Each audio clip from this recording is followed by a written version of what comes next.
அடுத்தவர்களினுடைய நடவடிக்கைகளை வைத்து அவர்களுடைய குணநலனை நம்மால் கணித்து விட முடியாது.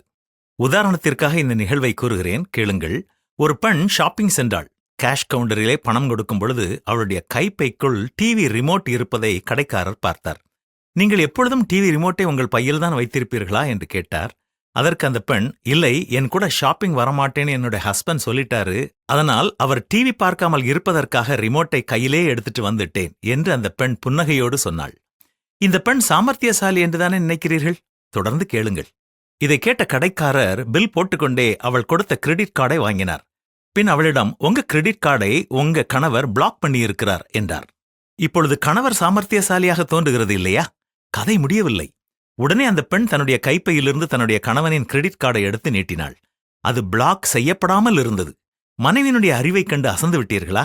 அந்த கிரெடிட் கார்டை ஸ்வைப் செய்தவுடன் ஒன் டைம் பாஸ்வேர்டை என்டர் செய்யவும், அது உங்கள் மொபைலுக்கு அனுப்பப்பட்டிருக்கிறது என்று மிஷின் ஒளிர்ந்தது. அந்த பெண் பொருட்கள் எதுவும் வாங்காமல் மனம் நொந்து போய் கடையிலிருந்து வெளியே வந்தாள். அப்பொழுது அவளுடைய மொபைலுக்கு ஒரு எஸ்எம்எஸ் வந்தது. அது ஒரு ஃபார்வர்ட் மெசேஜ். அதில் உங்கள் ஒன் டைம் பாஸ்வேர்டு என்றிருந்தது. அது அவளுடைய கணவர் அனுப்பியது. உடனே அவளுடைய முகம் மலர்ந்தது. ஆனால் அவளுடைய கண்களில் கண்ணீர் மட்டும் தேங்கி நின்றது. மீண்டும் கடைக்குள் நுழைந்தவள் வேண்டிய பொருட்கள் அனைத்தையும் வாங்கினாள். இப்பொழுது இவளுடைய கணவரை பற்றி நீங்கள் என்ன சொல்லுகிறீர்கள்? ஏமாளி என்றா? தியாகி என்றா? அடுத்தவர்களை விமர்சிக்க நாம் யார்? நீங்கள் குற்றவாளிகள் என்று தீர்க்கப்படாதபடிக்கு மற்றவர்களை குற்றவாளிகள் என்று தீர்க்காதிருங்கள் என்று பரிசுத்த வேதமும் நமக்கு அறிவுறுத்துகிறது இல்லையா? சிந்தித்து செயல்படுவோமா?